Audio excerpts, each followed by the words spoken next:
Le secret des riches que vous ignorez. Votre temps et votre niveau de liberté constituent votre véritable richesse.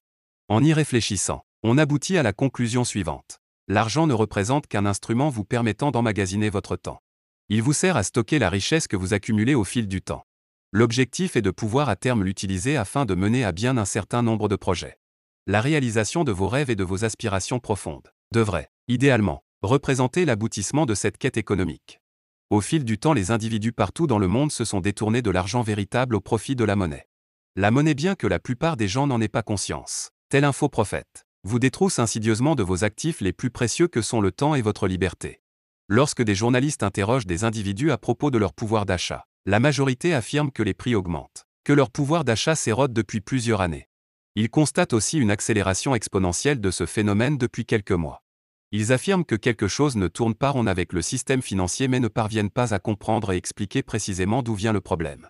La défiance envers les politiques et les organisations étatiques en général s'explique en grande partie par ce sentiment partagé par beaucoup de personnes qui leur donne l'impression d'avoir de moins en moins de prise sur la réalité, de perdre en quelque sorte le contrôle de leur vie et aussi de subir une dépossession de leur liberté.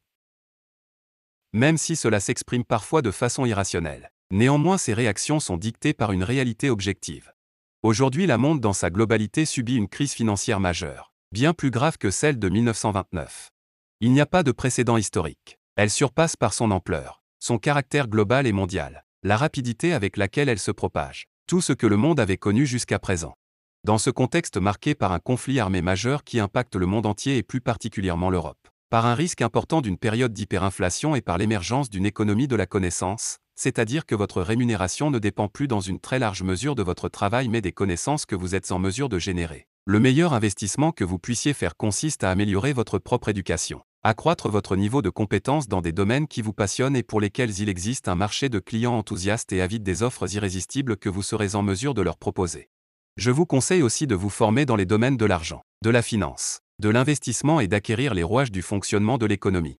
Si vous y parvenez, vous serez en mesure de tirer votre épingle du jeu et de profiter des transferts de richesses colossaux qui vont s'opérer durant les prochaines années. Winston Churchill a affirmé un jour que plus on regarde loin dans le passé, plus on voit loin dans l'avenir. La plupart des gens ne saisissent pas la différence entre l'argent et la monnaie. Je vais vous expliquer pourquoi ces deux notions désignent des concepts diamétralement opposés. La monnaie est un outil nous permettant d'échanger des marchandises. Il s'agit d'une unité de compte numéraire. Elle est durable, divisible, transportable et aussi fongible. Cette dernière caractéristique signifie simplement que l'unité suivante est la même que la précédente. L'argent comporte toutes les caractéristiques précédentes mais à laquelle s'ajoute une réserve de valeur sur le long terme. Rassurez-vous si vous n'appréhendez pas cette notion ou si elle reste floue dans votre esprit. De nombreux professionnels de la finance ne la comprennent pas mieux que vous. Dans la vie quotidienne d'aujourd'hui, nous utilisons principalement de la monnaie, pas de l'argent. Et comme plus aucune monnaie n'est adossée à l'étalon or, cela signifie que la monnaie ne se définit plus par une contrepartie avec une contrepartie et une garantie d'échange en or.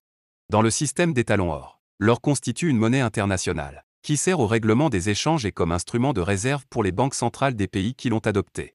À l'inverse d'une monnaie fiduciaire, une monnaie en contrepartie en or ne peut pas être émise arbitrairement par l'État. Les partisans de ce système estiment qu'il permet de mieux résister à l'expansion du crédit et de la dette. Comme les gouvernements ont la possibilité de créer de la monnaie quasiment sans contrepartie financière, la conséquence directe qui en résulte est que votre richesse est transférée au gouvernement et au système bancaire.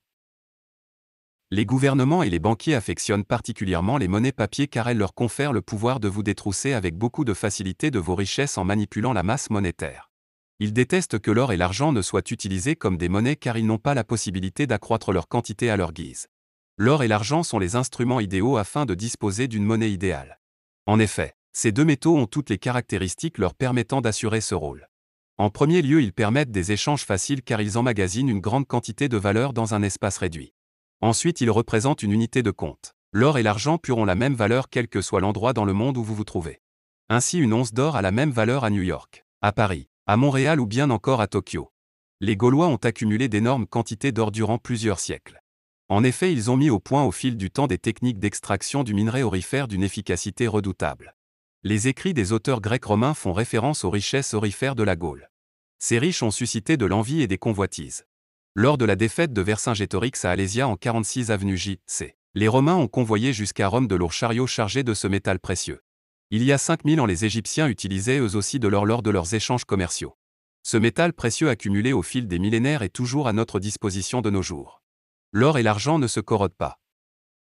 Sont divisibles. Ils peuvent être utilisés pour émettre de la monnaie. Vous pouvez aisément transporter ces métaux précieux d'un endroit à un autre. Vous pouvez utiliser des marchandises comme monnaie, mais seuls l'or et l'argent ont conservé leur pouvoir d'achat intrinsèque au cours des 5000 dernières années. Les quantités de ces métaux extractibles chaque année sont limitées. Toutes les monnaies fiduciaires non adossées à une certaine quantité d'or ont vu leur valeur chuter à zéro après un laps de temps plus ou moins long. Il n'existe aucune dérogation et nos monnaies actuelles ne feront pas exception à la règle. Donc une monnaie fiduciaire est tributaire du bon vouloir du gouvernement. En réalité, elle n'a aucune valeur intrinsèque. D'ailleurs, c'est exactement ce qu'affirme la Banque centrale des États-Unis.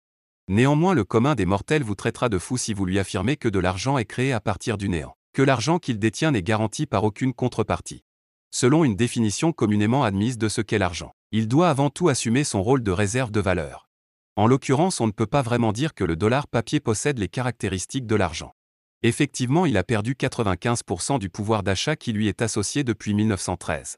Donc il remplit très mal ce rôle. Historiquement, le dollar est adopté par le Congrès de la Confédération le 6 juillet 1785. Il devient alors la monnaie officielle des États-Unis en vertu du Mint Act en 1792. Le système décimal est alors choisi. Le fait que tous les acteurs économiques et sociaux acceptent une monnaie et l'utilisent revêt également une grande importance pour donner de la valeur à la dite monnaie. Qui crée l'argent ? À travers cette question, nous allons découvrir pourquoi seulement 5% de l'argent actuellement en circulation existe sous forme tangible. La première façon de créer de l'argent consiste pour la Banque centrale d'imprimer de la monnaie et d'en assurer le monnayage. C'est ce que l'on appelle l'argent légal. Mais il en existe une seconde. En effet, les banques privées sont autorisées à effectuer des annotations sur les comptes de leurs clients. C'est ce que l'on appelle l'argent bancaire. 95% de la masse monétaire existante l'est sous forme scripturale. C'est-à-dire que son existence se matérialise à l'origine sous forme écrite, et de nos jours sous forme informatique. Il existe deux autres sources secondaires de création de monnaie. La première, c'est le déficit de l'État. Pour atteindre un budget en équilibre, l'État peut recourir à des crédits contractés auprès de banques commerciales ou de la Banque centrale. On assiste lors de ce processus à une création monétaire. La seconde source de création monétaire secondaire est constituée par les achats de devises. Les banques ont cette fois encore la charge de réaliser cette transaction. Elle consiste à donner de la monnaie à un client en échange de devises. Comment les banques commerciales engendrent de l'argent qui n'existait pas auparavant grâce à un pouvoir quasi magique ? Le fait que les banques commerciales accordent du crédit aux particuliers et aux entreprises représente une création monétaire. Une certaine quantité de monnaie nouvelle qui n'existait pas auparavant est alors engendrée. En effet, la banque elle-même ne possède pas l'argent qu'elle prête. Elle utilise celui de ses clients avec un effet de levier afin de générer toujours plus d'argent. Le déplacement de plusieurs comptes vers un autre a néanmoins un certain coût, même si ses frais de transaction restent faibles grâce à l'informatisation et au réseau. Les intérêts représentent la rémunération perçue par la banque pour le service rendu. Ce procédé engendre un problème majeur, la nécessité de contrôler l'inflation. En théorie, le processus de création monétaire décrit ci-dessus pourrait aboutir à une création illimitée de monnaie nouvelle. Pour contrôler l'inflation, les banques centrales obligent les banques commerciales à conserver une partie des dépôts effectués sous forme de billets et de pièces. Ces réserves ne peuvent pas être utilisées pour accorder de nouveaux crédits. De plus, les banques fixent un certain nombre de critères avant d'accorder un prêt, ce afin de minimiser au maximum le risque de défait de paiement. Dans une certaine mesure, les monnaies nationales permettent au gouvernement et au secteur financier de vous déposséder de votre temps et de votre liberté par le biais d'un effritement de votre pouvoir d'achat. Il en résulte un sentiment d'impuissance et de défiance face aux puissants de ce monde qui vous empêche de stocker de la richesse. Vous êtes maintenu dans une situation de quasi-esclavage, ce que l'on appelle la rarasse ou le phénomène métro-dodo-boulot. Beaucoup de nos concitoyens n'acceptent plus, à juste titre, d'être asservis de la sorte. Cela génère un certain désenchantement. Une lassitude lancinante. Un renoncement chez la plupart des citoyens. Ainsi, ils considèrent que la réalisation de leurs rêves, que leur aptitude à s'épanouir et à réaliser ses aspirations profondes sont inaccessibles, qu'il s'agit d'utopies hors de leur portée. Il est grand temps que les choses changent, que l'optimisme et l'enthousiasme généralisé redeviennent une force majeure sur toute la planète. Pour ce faire, vous devrez adopter une attitude proactive et effectuer des choix judicieux. Comme je le répète souvent, l'action est le leitmotiv de tout changement. N'est-il pas surprenant que l'or que les Égyptiens du temps des pyramides et celui accumulé par les Gaulois soient toujours en circulation de nos jours? Et cette réserve de valeur peut toujours être utilisée pour acquérir quelque chose. Le plus grand cauchemar des gouvernements est qu'un système monétaire adossé à de l'or émerge à nouveau car leur capacité à recourir au déficit de façon massive serait réduite drastiquement. Nous retrouvons là le pouvoir des histoires que nous avons abordées dans une autre chronique. Les programmes d'assouplissement quantitatif successifs menés par plusieurs banques centrales majeures à travers le monde depuis 2008 ont eu pour conséquence de restaurer la confiance mais aussi d'accroître dans des proportions pharaoniques la quantité de monnaie en circulation à travers la planète. Les programmes de relance et les renflouements consistent eux aussi à accroître la masse monétaire en circulation.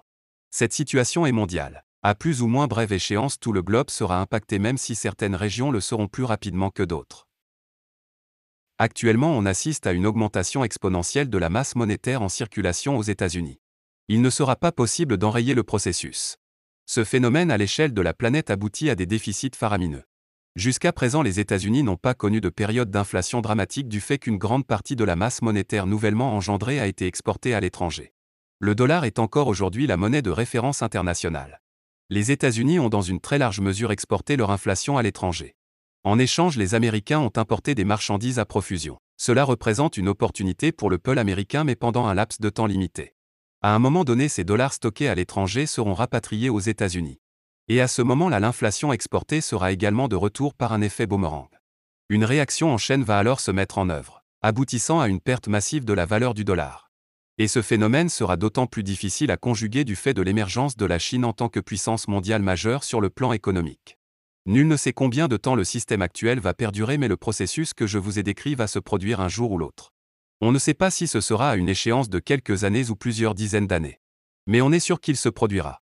L'inflation a pour conséquence d'handicaper les individus les plus productifs qui œuvrent dans la société.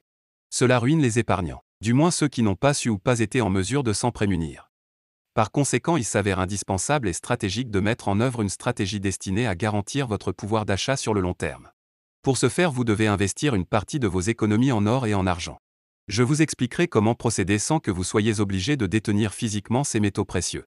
Je vous conseille également de procéder à des investissements boursiers en sélectionnant des entreprises robustes sur le long terme, et qui ont des perspectives de développement suffisamment élevées dans le futur. Vous voyez, l'inflation n'est pas une fatalité. Il existe des moyens éprouvés pour s'en prémunir tout en continuant à accumuler des richesses supplémentaires. Ce processus s'est déroulé à différentes reprises dans l'histoire de l'humanité mais la prochaine fois qu'il va se manifester ce sera à l'échelle mondiale, ce qui ne s'était encore jamais produit auparavant. Nous allons assister au plus grand transfert économique de l'histoire. Il s'agit donc aussi de la plus grande opportunité qui s'offre à nous. Elle ne se reproduira pas de notre vivant. La prochaine étape consiste à vous former aux méthodes d'investissement en bourse.